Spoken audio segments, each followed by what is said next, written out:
ભાભર નગરપાલિકાના દબાણ વિશે 6/10/6/9ના રોજ પ્રાંત કલેક્ટર અને મામલતદારશ્રીના આદેશ મુજબ નગરપાલિકાએ નોટિસો આપી અને દબાણો હટાવવાની કાર્યવાહી ચાલુ કરેલી.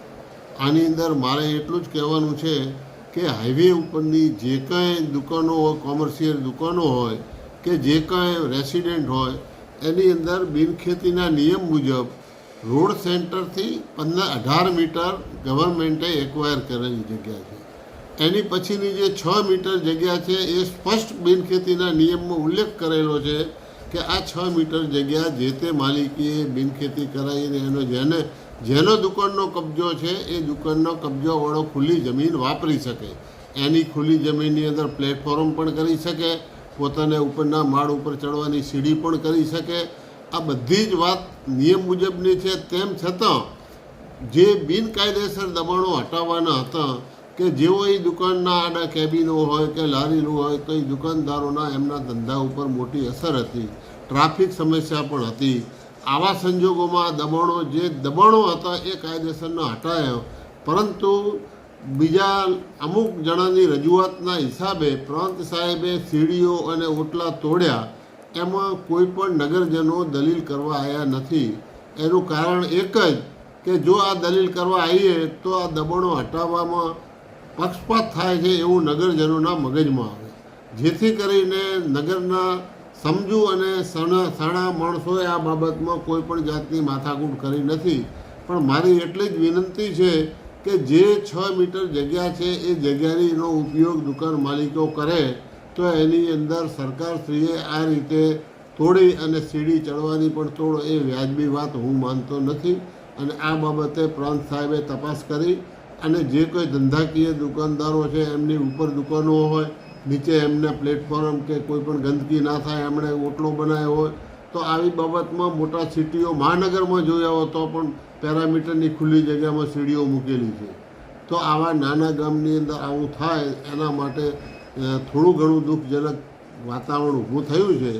તો આ બાબતે પ્રાંત સાહેબને પણ અમારી વિનંતી છે કે જે કંઈ દબાણો નડતરરૂપ દબાણો તમે હટાવો, બાકી પાકી દુકાનદારોના માલિકની જગ્યામાં સીડી હોય ને આવું બને તે વ્યાજબી નથી એવું મારું માનવું.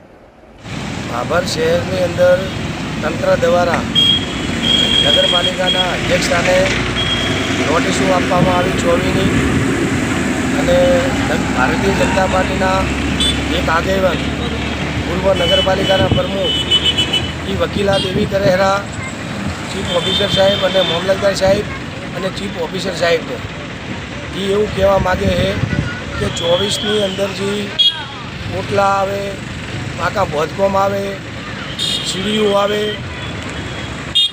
એવી વકીલાત કરે છે કે સીડીઓ અને બધી પ્રાંત સાહેબને તંત્રને આવું કહેવા માગે છે કે આવું તાત્કાલિક તપાસ કરી અને સીડીઓ ના તોડવી જોઈએ એવી વકીલાત કરે છે.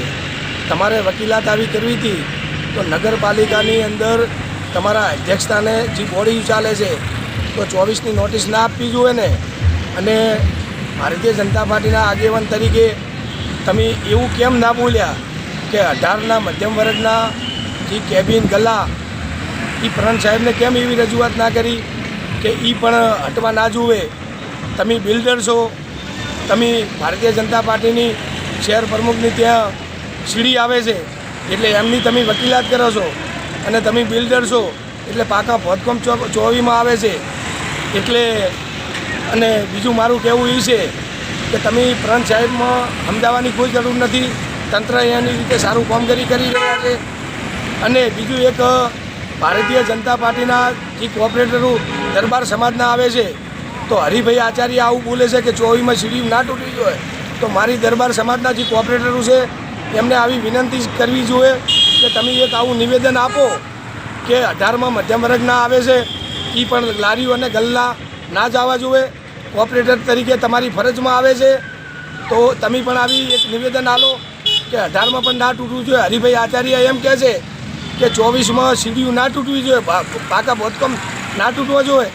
પ્રાંત સાહેબ અને મામલતદાર સાહેબને મારી ચીફ ઓફિસરને વિનંતી છે, તમે સાચા છો, તમે 24 તોડો રહ્યા, પણ આવા વકીલ તરીકે તમને સલાહ આપે છે એમને તમારે જવાબ મીડિયા તરીકે આપવો જોઈએ એવી મારી નમ્ર અપીલ છે અને માગણી છે એવી હું સરકાર જોડે અને તંત્ર જોડે વિનંતી કરું છું. અને ભારતીય જનતા પાર્ટીના શહેર પ્રમુખની સીડીઓ આવે એટલે 500 કરોડની પાર્ટી છે એટલે એમને ભારતીય જનતા પાર્ટી જેલમાં ના મૂકે એટલે આવી વકીલાત કરે છે. અને તંત્રનું અને પ્રંત સાહેબ અને મામલતદાર સાહેબનું સારું કામ કરી છે એવી અભિનંદન પાત્ર છે.